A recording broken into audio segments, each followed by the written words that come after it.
it's just what you always remember is just that coat and the hands. The hands. You know, filled with great dogs that are very expressive in a way that is just, I love watching. And I think it's a really sort of twisty-turny journey that builds to all these big moments and events.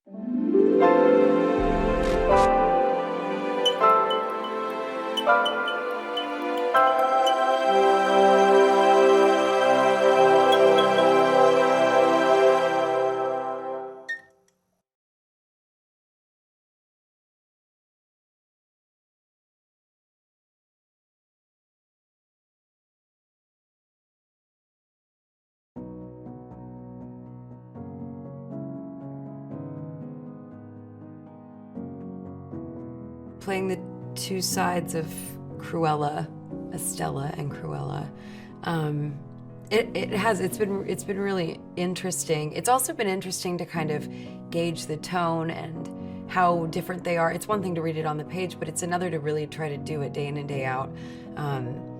How much of Cruella is in Estella and how much of Estella is in Cruella.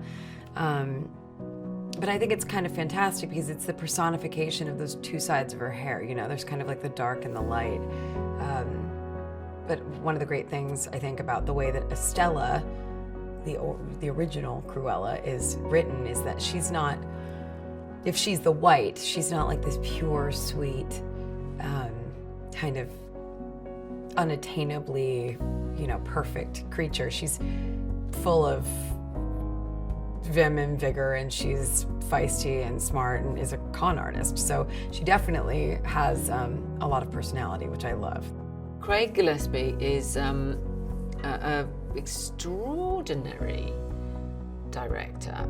It's like, okay, so this is quite a big budget movie, but Craig is directing it as though it's an independent movie. So you have so much collaborative time, and you can have so much fun going, oh, why don't we, let's try this. And there's no constraints, and he loves working fast and loose and changing things and being a bit risky with the material, and I love that. I couldn't imagine anybody else doing this. It's like the one thing I loved, and it was in Tony's writing, and Emma really wanted her as well, is this dance between the humor and the drama. And I can't think of anybody that can do it better. And like, dramatically, she's amazing, and she's so accessible and just moving to watch. And she's also about like our Lucille Ball of our generation, but she has both. So it's this unbelievable delight as a director that there's really nothing you can't do with her. And she's such good instincts on, you know, both the comedic level and, you know, where to land the drama. And it's just a joy all the time. And she also, which was great on the set too, it's like we had the freedom that she could be spontaneous and improvise, and the other actors were great with that as well. So we would get these little bonuses and these gems that, you know, once she gets to know her characters, you're just leaning into that. He's one of these directors who can kind of come up with stuff really quickly as well.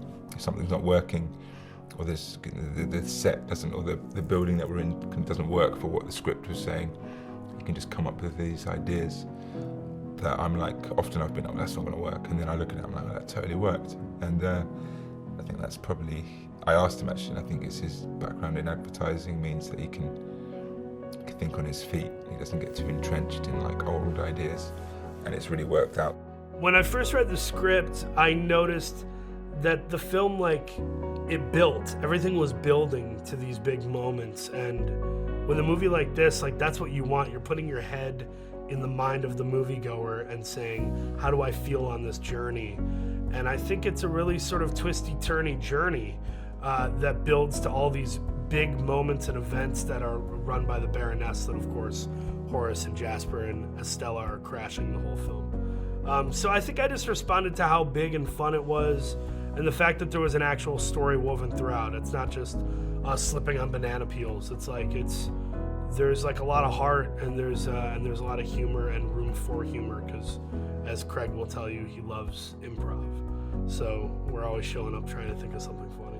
Craig, the director, and I had a conversation actually at the beginning about why Artie's relationship to Cruella was specific, in the sense that creative people can be temperamental, and she has her fair share of mood swings because she's so filled with passion and life that's sometimes something that Jasper and Horace have a harder time understanding as to why. And I think there's also some statement in there about a woman being the boss over these two men and how comfortable they are with that. But I think my character Artie really understands where that is coming from, because when you have all these ideas bursting to get out and they can't, sometimes it comes out in the wrong avenue with a bit of attitude. But ultimately she's just desperate to show the world who she is. John the Valet is a mysterious character because he's part of the Baroness's entourage. He's with her often at the most important moments of the movie, and you're never really quite sure, I think, who he is or what his agenda is, because essentially he's quite a silent character. But there's a point in the movie where there's a twist and you discover something very interesting about him, and I think it was that made me want to play him, because I felt like the audience were being led down a certain path of expectation of that character that's then undermined and slightly changed, and he ends up being not what you think he is. I'm really, really excited to be involved in Cruella.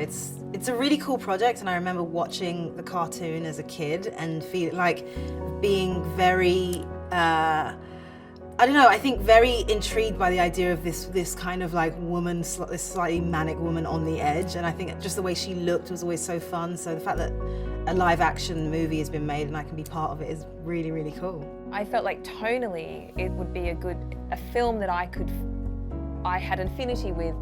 And then of course it's a Disney film, and I was excited to work for Disney and to work on something that's so as iconic as Cruella.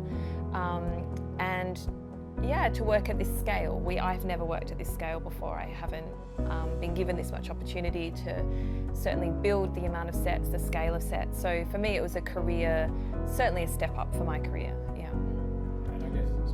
Well, I was just going to say, we really liked as well that it was rooted in a reality.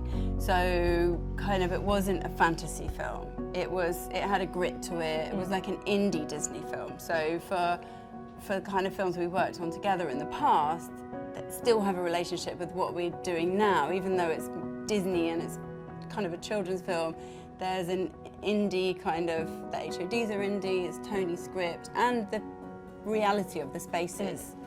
Like being London, being homes, being places and streets that people might walk into. Craig was very keen in the beginning for it to have this punky vibe, so we were in the 70s, and for her to be quite punky. But I think if you research that, it's the punk that people think was actually slightly later in the 80s, so the punk that we were looking at is a very kind of home-done look. It's not big colourful mohawks, it's kind of just before that. There was a real music scene around the time, and so it's kind of in that world, and it's that, and actually what fits in really well is that it's very Vivienne Westwood. It's that kind of punk look, which fits in well with our fashion side as well. So it was just making sure we never went too far with that, making sure it never became cliched, and we pushed the punk thing too much. I always wanted it, and if you look where they live in the lair, it has to feel like their world, that it all fits within the world that they live in. Amazingly cast, Paul Walter Hauser and Joel Fry, who obviously by their sheer shapes and body language are going to bring something. Now, the minute I read Jasper, I saw checks. He just sort of that sharp, spiffy, checky thing. Horace obviously loves cars, messing about with cars, so you saw more jeans. To first see the entire look of Cruella together, I have to admit I took a lot of pictures. I did a lot of my, I don't have social media, but I would imagine that when you do and you want to take pictures of yourself, that was like my day as Cruella. It was a very narcissistic day, which is perfect for Cruella. It was so cool. It was so cool to see, people that talented bring her to life in that way, and me get to just sit there and have this hair and makeup and these clothes put on me. It was, felt very lucky.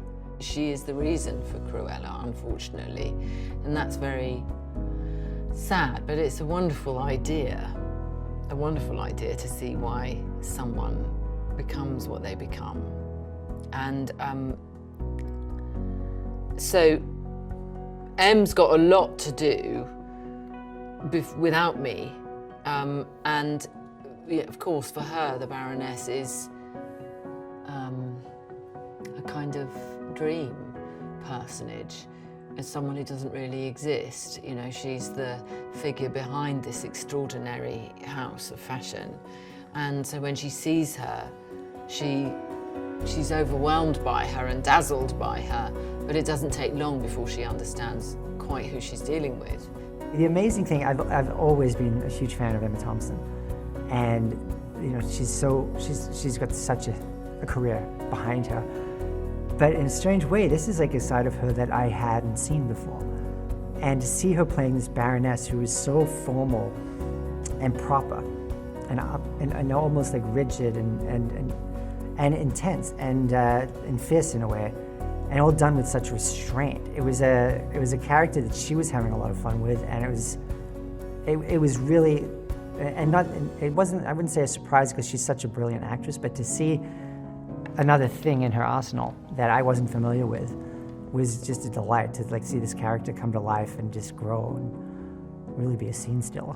What's been wonderful about shooting this has been the scale of it, because and the varying scale of it, because someday you can be on a massive set like in the interior of Helman Hall or at the fashion show, and then other days you could be shooting a really intimate scene like in Artie's shop. Just because the scale does get really, really massive doesn't mean that any of the intimacies get lost, because all that character work is really embedded into it. So it's just another brilliant element that's added on top of everything else. Working with Paul has been really easy. Yeah, he's like he's like a genuinely good guy, and I trust him lots, which just doesn't usually happen. And he's just brilliant at improvising as well. He's kind of fearless, so he can just kind of, when you have someone like that in a scene, you're like, you never really know what's going to happen, which always helps the scene, because it just means that no one's just going blah blah blah blah blah. You don't know what's going to happen, and he can say something that doesn't even make sense, but he's not scared to do that, and that's a really cool thing. There's power in numbers, so the young Horace and young Jasper were probably somewhat self-sufficient, but I think Estella is the real creative genius in that group. They're really more the sweat equity. She's the brain behind the operation. So when she joins their group and it becomes a trio, that's when they kind of find their outwitting of everyone, and they kind of come up together in the world of seedy crime. But I think the way the dynamic changes is when you see Estella start to change without giving anything away. As Estella starts to change, the friendship starts to change, and suddenly Horace and Jasper aren't sure if they like where the friendship is headed. It's like they're more employees rather than friends. I love that garbage dress. I hadn't seen it in person. I had seen pictures of it, so putting it on was just like mind-blowing, and a 40-foot train, and it's just it's like things you only ever imagined and think you would actually put on your body and carry behind you on a garbage truck. Yeah, and my favorite piece of clothing that they created was the coat at the very end of the movie. The coat in the last scene is just beyond stunning, and I am hoping they'll let me take it home with me, but I doubt it. It's all emotionally motivated in terms of Estella to Cruella. There's the first journey of like, she thinks, she's been told, of what she believes is the right thing to do in life and the way that you're supposed to behave. And it's actually a conflict with who she is as a person in the sense of what she's going after. She doesn't think within the lines. And she's growing up in a world that wants her to behave within the lines and not question things and not challenge things. So she, for a while, is going against her instincts. And that's where she really suffers the most. And it's not until she really leans into who she is as a person, and regardless of the repercussions, that she really starts to thrive. And that's partly what the Cruella side of her is. the part of that she leans into it for, the motivations unfortunately are kind of dark and sinister. That's when she really needs that superpower that she has, you know, with her talent. So that's where it gets complex, and you know, her character gets interesting. What I love about all their different looks is how far we were able to go with them and how different they all are as well. I always kept thinking of her as a kind of master of disguise for a lot of the film, really. So the greatest thing was the difference in all of them. For the black and white ball, there's a real kind of elegance to that, and I like that there's a story behind everything. So for the black and white ball, I wanted it to be something that was, maybe the hairstyle would have been something she would have gone to the black and white ball with had she been invited under different circumstances, but then there's the Cruella kind of real messed up punky look to it as well. So and then the red carpet moments were just so much fun, those kind of pop-up moments. And I don't know what's my favourite. Every time we do one, she steps out this room and everyone says, that's it, it's my favourite, it's my favourite. But again, I wanted them to look very different, so for the future, she arrives on a motorbike, the costume's sort of more masculine, it's harder, so to have almost like a graffiti written across her face. And the font that I used for that is the same font as Sex Pistols' album. So I wanted that to tie in as well to the punk theme. And the hair then is kind of wilder as she's taken off her helmet and there's this crazy hair underneath it. For the garbage truck moment, we did a play on an 18th century look, so we dressed the wig the same as you would an 18th century, but then again messed it up, slightly took it to one side. And I like the idea that maybe she remembers that from a child going to the 18th century ball, so again it's everything sort of slightly mimicking the Baroness. It all ties into somewhere. What drives her is not wanting ever to come second and not wanting ever to share the limelight with anybody else. So what drives her is her narcissistic and balefully difficult personality. You know, what drives her is her personality disorder, essentially. She's not well. I mean, she's really, really not well. So, and that energy that comes from her, I mean, she's obviously a very, very, very creative woman and brilliant. She's a brilliant designer. But then this other person comes along who's better and modern and hip and chic and young and everything she can't bear. We first meet Anita at one of the Baroness's balls, and she's a reporter. She's a sort of young up-and-comer. She's very ambitious. She's also pretty smart, and she kind of falls in between the two ladies. You know, you've got the Baroness, who is kind of really calculated and really, I mean, they're all, I think what's lovely is that all the women are very intelligent in this, but she's very, you know, she's kind of like, I guess, the baddie. And then you have Estella, who also kind of has this slightly dark side, and I think Anita falls right in between, where she kind of understands them both but isn't the same as either of them. It's quite hard for me to have any friction with Em Stone, because we're sort of such good friends and love each other. So, and I'd met her long before, so I knew that we were going to have a good time. So yes, she's my favourite young American. So I just feel very lucky. So Cruella makes the maximum impact at her arrival on the black and white ball by wearing a white cloak, which has got firewire sewn into it, so she can then strike a match. The whole thing goes up in flames and disappears, and she is left in the most bright red dress. And that was another Ian Wallace.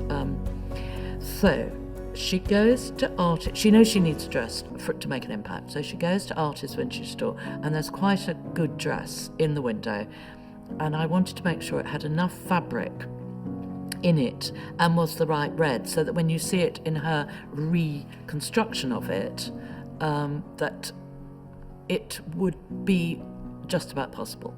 So Ian had always loved Charles James, and Charles James did these tree dresses, which are basically sort of winding it almost like a trunk, like bark. So off he went, and it was pretty amazing. And then it had sort of almost peaky bits, and then it had bits where you saw the petticoat through underneath, and so it's had a sort of reconstructed, as one of our producers has said, he always felt deconstruct to reconstruct was the sort of motto for this. Emma's character, the Baroness, is a dyed-in-the-wool, narcissistic, over-the-top, fashion-obsessed, Dalmatian-obsessed piece of work. And she's incredible to act with because A, she's Emma Thompson, but B, the character is just so hilarious and so cruel. And it's, yeah, I mean, I feel like she really, it's called Cruella. It's about the making of Cruella, but she really is the, as it is explained later in the movie, she really is the OG. He came with a series of images that sort of laid out his intent in a way, and it was pretty clear from those images the direction that he wanted to take. We certainly moved it along together, but I felt tonally he was very clear from the outset. And so I then took those images and built on them. And I did my own referencing and research and came up with ideas and sort of tried to embed the film in London in particular. I felt like, for me, I don't come from London, and so it's a real gift. It's lovely for me to really investigate and look at the city and the history of it, and to come up with ways of representing it and things that were interesting and new for me that I hadn't really thought about. And so I built that kind of, in a way, it's sort of like I do a sweep of imagery, and then I, for each set and each sort of like visual beat of the film, I'll put in like a framework, and then I start working with Alice, and we like get into the detail and we flesh it out and come on, we bounce a lot of, bounce everything back and forth. I think the casting was really cool putting us next to each other. I think we look different enough that we look really good next to each other. As far as the comedy, Joel Fry is one of those, Joel Fry, who plays Jasper, is one of those guys who doesn't have to do that much to be really funny. And I think that's also a British thing. British humor, it can be minimalist and it's uproariously funny. So I was really happy when I met Joel, and the moment we started playing around, we kind of got a feel for what the chemistry could be. It's pretty much as close as you get to a sure thing, really. I think Emma Thompson is, since I've been like knowingly wanting to be an actor or being an actor, I've known about her, because in here she's like untouchable, really. She's one of those, and you can't really say that about many people. You really do feel like you're stepping into a time warp, I guess. Cruella's lair it's vast and shabby and downtrodden, but also still has that element of punk and anarchic freedom to it. And then my shop was one of my favourite places to shoot, obviously, because it was just filled with these little trinkets and details down to the very last, tiny, minute thing that perhaps you wouldn't notice at first glance, but if you really had a great look around, you'd see how much work went into stuff like that. The music really informs the film because of the period, and the period being the 70s, which is such an interesting time visually, but also sonically, because doing my research into the character, it was kind of hard. Well, the Baroness, we wanted to make sure that she was, basically the words we used a lot for her look was immaculate, perfect, nothing out of place. There's a real, everything is thought out in her look. We wanted the silhouette to look the same. So Naomi Dunn looked after her hair and makeup, and we had discussions at the beginning about there always been a similar silhouette, so something always kind of scraped back, the hair's back off the face, and there's a kind of severity about it, a hardness to it, but then all these beautiful shapes in the hair. We went slightly darker with it as well, because when Emma's blonde or fairer in tone, there's this kind of softness and warmth to her, so the darker hair made her look kind of more severe, so we liked that idea. Naomi had a great idea of putting it's very subtle, but there's very subtle kind of blonde streaks in the wig as well. And we just like that maybe there's a slight tie to Cruella there with the kind of dark, the black and the white. So, and then the makeup was a classic sort of 50s style, really. there's that thing that women get a look and then they sort of stick with that. So her heyday and her look would have been more in the 50s, and it's a classic, beautiful look. So, you know, it's a very kind of Audrey Hepburn sort of feel about it. It was just actually delegating and keeping an eye, but there was such fun because to work with that group of creative people, and the actors all bringing something to it, brilliantly cast, so they were wonderful people to dress up, which does help, and really good fun, which also helped. It was enormous but joyous. The House of Baroness warehouse for set decoration-wise was so exciting because the referencing, the photographs that exist of couture houses are extensive, so we could just completely absorb and look at so many images and take elements that we liked from them and then create her world from scratch, which I don't think we've ever had the opportunity to do anything like that before, and down to exactly what pencil she uses and the fabrics that are in there and how the fabrics move around and how the patterns are cut and the crossover with kind of costume and the costumes that are in there again, like this huge opportunity to work with. So we had a team that we had with costume that were building toiles and costumes just for the set. So we would work very closely with Sarah and Jenny looking at these, and they were essentially set dressing, but they had to be perfect. They had to be her world as well as everything we made. In that set, we pretty much made everything. We made the tables, we made the cases that their pencils came in with, their stools, every single thing was bespoke to that warehouse, which was an unbelievable opportunity to like design and make all those things. The dogs are gorgeous, they're adorable, they're livening up the set every day and making it playful and making it more exciting. And the work has been impressive. The Dalmatians have such a presence in this film, unlike that of the cartoon animated feature. The Dalmatians are different in this movie compared to the animated feature. And the new additions of Buddy and Wink are like classic sidekicks. I think people are gonna fall in love with the little eye patch on Wink. Pretty sure Wink, I'm pretty sure kids are going to dress up as Wink for Halloween, and people will be like, are you a pirate? And they're like, no, I'm the dog from Cruella. There's some new characters that I think are gonna be pretty beloved, and they're all dogs. Fashion was omnipresent in this film, and in the beginning when we were trying to figure out who could do this job, amazingly we got our Academy Award previous winner Jenny Bevan, who I couldn't have been more excited about. Hadn't seen obviously Mad Max Fury Road, and she'd done everything from Sherlock Holmes. She's done it all, and we had such a tall order with this show that I couldn't think of anybody more appropriate for it, and she absolutely nailed it. And it was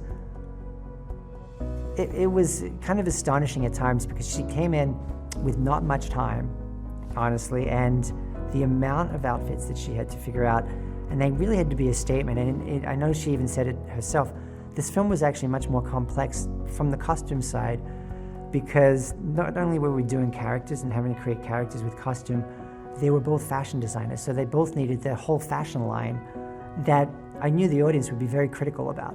It's like, and it has the risk of taking you out of the movie. So in some ways, we spent more time on the fashion lines than the actual characters, because that's something she's been doing forever.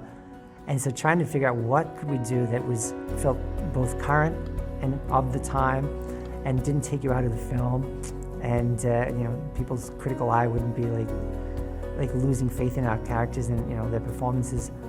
It was a tall order, and she absolutely delivered. I'm not really a car person, but this I was looking, I was like, whoa, this is like, yeah, it reminded me of the animation actually, because it looks just like, you just never see a car like that. Apparently there's only 11 of them or something like this. There's some story behind it, there's not many of them at all. And it looks serious. I don't know what they've souped it up. I think they've souped it up a bit, but yeah, it looks serious. It can go as well, man. It's more intimate, Jasper and Estella's bond. I think there is love there. And so I got to do a few scenes with Joel that were, where we really get to look at each other and speak, and he's just so good. He's such a good actor.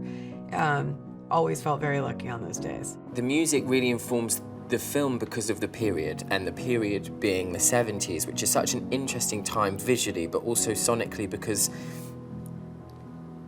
doing my research into the character, it was kind of hard to work out who was feeding into who the most. I think the fashion was really influencing the music, and the music was really influencing the fashion. It's just what you always remember is just that coat and the hands and the gloves and these huge eyes. So, I mean, Em's got these massive kind of car headlamp eyes, so she couldn't be more right for it, but also because she's her, you're very drawn to her, and that's very important. You couldn't make this film if you didn't really want to watch that person. I think what's brilliant about it is that you think you know the Cruella de Vil story because we've had a couple of movies, and we had the I think it was 1961, the original. So I think people's idea of Cruella is that she is this sort of really mean, unhinged woman, and she treats animals poorly and things like that. But I think what they're gonna get from this that they maybe didn't expect was seeing how she came to be and seeing like the human side of her. I think the movie is really good at showing like a fully fleshed out human being rather than just somewhat a caricature that we've seen in previous iterations. I mean, immediately when it was 1970s London, it's a wealth of music going on in that period, and I knew there would be a lot of music in this. It helps set up the setting of where we are, and the time period. You know, being able to play the Clash. You know, coming into some of these scenes and Blondie and it's like all that stuff that we're striving for with the sort of the attitude and that punk nature, we get to lean into there. And I also just love music and songs in the sense of like the juxtaposition. It's very much a Scorsese thing you'd see where you're putting songs against scenes that you don't expect, and it takes it to a different level, like where you're seeing something that feels like it's emotional and there's something kind of aggressive against it, something that's a little chaotic, and then we have something that feels sweet and light, you know. And it sort of throws the perception, and I love doing that within the film. It's like, I think we end up having like 48 songs in the range. You know, we've got Doris Day to the Doors and Queen, and it's literally all over the map. And there was actually a sense of playfulness that we leaned into with the Baroness, with, you know, I Get Ideas and Perhaps, and that again is going against her sinister nature, and I like that light touch that we had. And it was just so much fun with Cruella's character that she's, you know, fully ingrained in this punk sensibility, and there's so much music to be had for that. Oh, wonderful actors. There's so many fans. I mean, Joel Fry, Paul Walter Hauser, Mark Strong, every single part is so beautifully played. I mean, I can't tell you how much fun we've had when someone just comes on and gives of their is a turn, you know, and is just brilliant and funny, terribly funny. So he's cast it wonderfully well as well. But it is I mean, the two leads are women who are working and who are adversaries in their work, and you don't see that very often. What I think Craig is really doing with this is something very fast-paced, very fun, filled with music, you know, filled with great dogs that are very expressive in a way that is just, I love watching. And yeah, I just hope it's a real blast for people.